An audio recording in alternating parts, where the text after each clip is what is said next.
Assalamualaikum warahmatullahi wabarakatuh. Jadi insya-Allah hari ini kita nak bercerita atau berkongsi berkaitan dengan asal-usul bangsa Arab ataupun daripada mana datangnya keturunan bangsa Arab itu sendiri.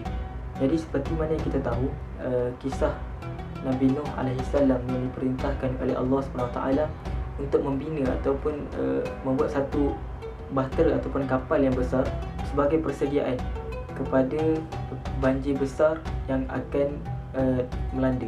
Dan antara yang turut serta menaiki bahtera Nabi Nuh AS adalah daripada pengikutnya serta 3 orang anaknya, iaitu yang pertama Yafiz, yang kedua Sam, dan yang ketiga Ham. Dan setelah mana banjir besar itu surut, mereka terdampar di sebuah pergunungan yang dinamakan sebagai Gunung Al-Judi, yang mana terletak di sebelah timur Turki. Maka kebanyakan al-mu'arrikhun ataupun para sejarawan bersepakat bahawa seluruh umat manusia yang ada setelah Nabi Nuh AS adalah terhasil daripada keturunan ketiga anak Nabi Nuh AS, bukan daripada pengikutnya. Dan setelah beberapa ketika, anak pertama kepada Nabi Nuh AS iaitu Yafiz mula bergerak ke arah timur bersama keturunannya, dan juga sebahagiannya ada juga yang bergerak ke arah barat.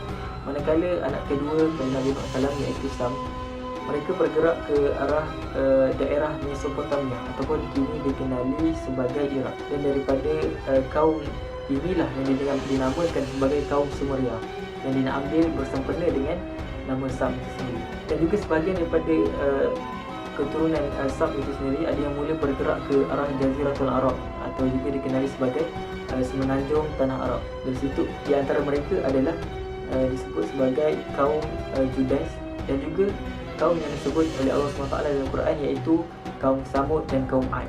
Dan anak Nabi Nuh AS yang terakhir adalah Ham. Mereka bergerak menuju ke selatan Mesopotamia, dan sebahagian daripada mereka juga ada yang bergerak menuju ke tenggara, iaitu menuju ke India dan Barat Daya. Jadi secara kasarnya para sejarawan atau mu'arrikhun ini membahagikan, mengklasifikasikan bangsa Arab ini kepada 3 kumpulan. Yang pertama disebut sebagai Arab Ba'idah, iaitu kebanyakan daripada mereka ini tidak dapat dijaki kesan mereka, dan juga mereka ini dipupuskan oleh Allah SWT.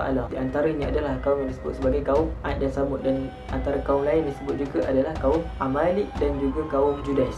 Kumpulan yang kedua disebut sebagai Arab Arifah, yang mana keturunan ini berasal usul daripada Ya'rub bin Yashjub bin Qahtan atau juga dikenali sebagai Qahtani, yang mana mereka ini mendiami kawasan Yaman, ialah selatan Jaziratul Arab. Maka daripada situ terhasillah 2 suku yang terkenal, iaitu Jurhum dan juga Ya'rub. Dan juga daripada Ya'rub itu terhasil kepada 2 cabang besar, iaitu Kahlan dan Himyar. Mereka dikenali sebagai Arab Musta'rifah, iaitu bangsa yang diarabkan kerana daripada keturunan mereka itu berkahwin dengan Bani Jurhum yang berasal daripada Qahtan. Jadi rasanya itu saja perkongsian saya pada kali ini. Semoga dapat memberi sedikit sebanyak manfaat pada sahabat-sahabat sekalian. Wallahualam.